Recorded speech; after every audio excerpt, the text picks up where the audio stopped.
ఒంటిమిట్టలో 17 polling కేంద్రాలు ఉండగా 4ంటిని సమస్యాత్మకంగా గుర్తించారు.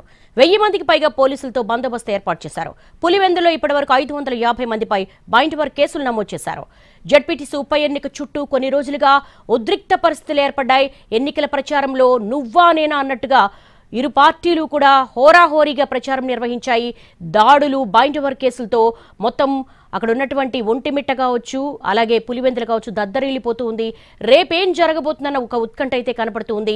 17 కేంద్రాలకు గాను 4 కేంద్రాలను అత్యంత సమస్యాత్మకంగా ఐడెంటిఫై చేశారు. అక్కడ 500కు పైగానే బైండ్ వర్క్ కేసులు కూడా పెట్టారు. భారీ పోలీస్ బందోబస్తు మధ్య ఎన్నికల సామాగ్రిని అయితే తరలిస్తున్నారు.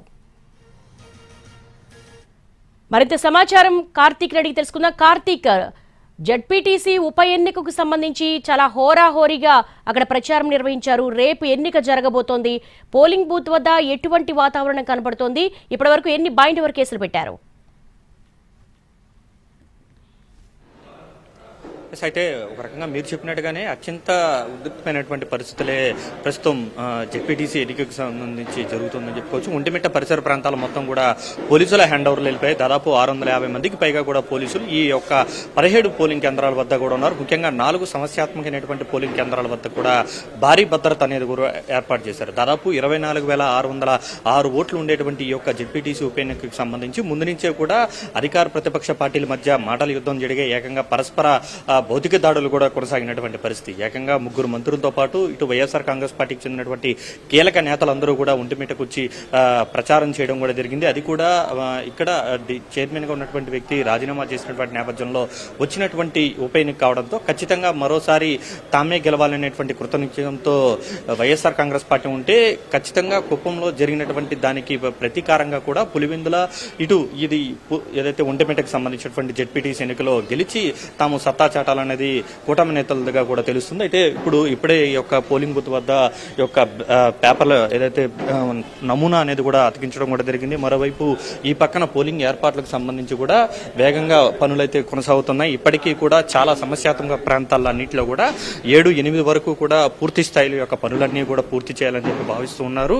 ప్రతి ఒక్క చోట కూడా దాదాపు ఎంత తక్కువ కాదనుకున్నా దాదాపు 50 నుంచి 100 మంది పోలీసులు కూడా సమస్యాత్మకమైనటువంటి పోలింగ్ కేంద్రాల వద్ద ఉన్నారు. మొత్తం 17 కేంద్రాలు ఉంటే దాదాపు మొత్తం కూడా 30 పోలింగ్ బూతులు అనేది కూడా ఉన్నాయి. ఆయా పోలింగ్ బూతుల వద్ద పటిష్టమైనటువంటి ఏర్పాట్లతో పాటు ఏదైతే ముందుగస్తుగానే దాదాపు 500 మందికి పైగా కూడా బైండ్ ఓవర్ కేసులు అనేది కూడా ఈ యొక్క ఒంటిమిట్టి కేంద్రంగానే మొత్తం కూడా జరిగిందని చెప్పాలి. మొత్తం 24,000 ఓటర్లు ఉండేటువంటి ఈ యొక్క ఒంటిమిట్టలో బీసీ బలిజ ఓటర్లు అనేది ఎక్కువగా ఉంటారు. గత 20 ఏళ్లుగా కూడా ఎప్పుడూ కూడా ఏకగ్రీవంగా జరిగేటువంటి ఎన్నికల్లో మాత్రం ఈసారి మాత్రం ఖచ్చితంగా ఎన్నికలు జరిగేటువంటి పరిస్థితి ఏర్పడింది. దీంతో ఏదైతే ఓటర్లు ఎవరైతే ఉంటారో వారందరూ కూడా స్వేచ్ఛాయుతమైనటువంటి వాతావరణంలో వచ్చి ఓట్లు వేసుకోవాలని మాత్రం ఎన్నికల అధికారులు కోరుతున్నారు. దానికి తగ్గట్టుగా ఏర్పాట్లు అయితే భారీ స్థాయిలో ఏర్పాటు చేశారు. అడుగడుగునా కూడా పోలీసులు అయితే కనబడుతూ ఉన్నారు.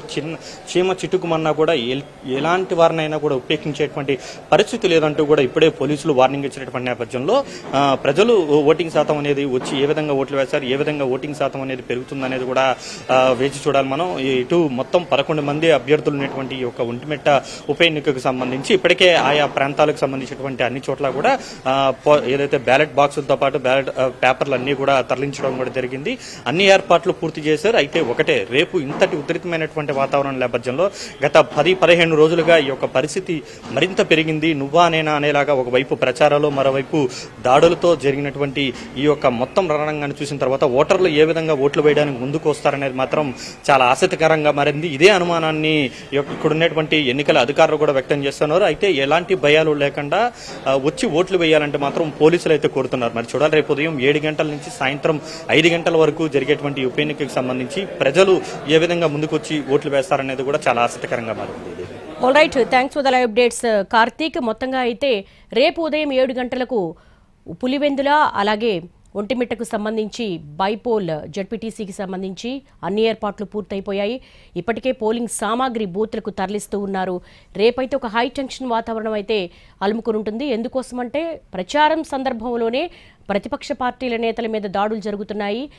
చాలా వరకు కూడా ఒక యుద్ధాన్ని తలపించింది. ఇక రేపు బైపోల్ సందర్భంగా మహిళా ఓటర్లు కావచ్చు, అలాగే అక్కడ ఉన్నటువంటి వృద్ధులకు కావచ్చు, వారందరికీ కూడా ఒక స్పెషల్గా కొన్ని సౌకర్యాలు కూడా కల్పిస్తున్నారు. అంతేకాకుండా వాళ్ళు ధైర్యంగా ఓటు వేసే విధంగా కూడా ఎక్కడికక్కడ పహారా అయితే పోలీసులను పెట్టారు.